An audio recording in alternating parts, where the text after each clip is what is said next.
Hi, hello mga mare! Kamusta kayong lahat? Isang manigong bagong taon para sa ating lahat mga mare.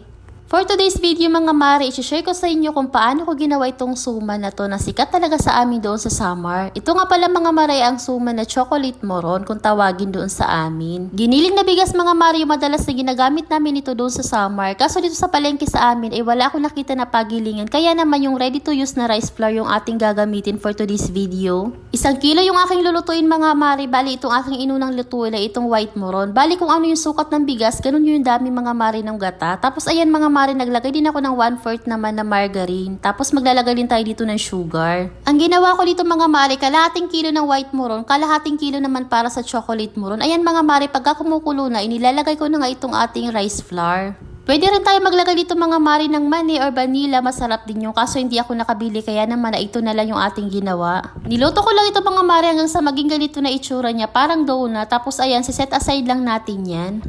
Ang next naman natin gagawin mga mare ay itong chocolate moron. Same process lang mga mare yung ating gagawin. Ang pinagkaiba lang dito ay maglalagay tayo dito ng recoa or cocoa powder. Pwede rin tayo maglagay dito mga mare ng chocolate kung may available tayo. Itong star margarine mga mare, isa sa magpapasarap talaga dito sa ating chocolate moron or sa ating moron. Nakadepende na nga sa atin mga mare kung gaano karaming cocoa powder yung ating ilalagay. Tapos mga mare, para sa kalating kilo naman ng rice flour ay 1/4 lang na sugar yung aking inilagay kasi ayaw namin ng sobrang tamis. Hinalo-halo ko nga lang mga mare itong ating chocolate mixture. Tapos ayan, pagka kumukulo na nga itong mga mare, unti-unti na nga natin ilagay itong ating rice flour. Sa totoo lang mga mare, first time ko nga lang gumamit itong rice flour.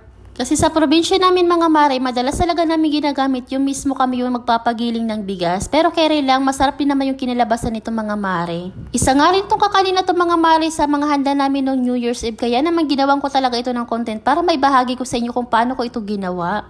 Napakasarap mo nitong chocolate moron mga mare sa amin dun sa Samar. Hindi talaga ito nawawala sa kahit anong bang handaan o mga okasyon. Kahit wala ang okasyon ay madalas talaga ito naliluluto dun sa amin. Shout out kay Kevin Paligpig from Agoncillo, Batangas, Aileen Cappuccino Tabalansa, Karen Navilon, Chi Balasuela Abalde. Matapos ko namang gawin itong choco moron mga mare, ayan at nagbabalot na nga kami. Una nga namin ginawa dito mga mare ay ang white moron, tapos ibabaw namin yung chocolate moron. Tapos iroro lang natin itong mga mare na para lang talaga tayong gumagawa ng suman, na regular na suman.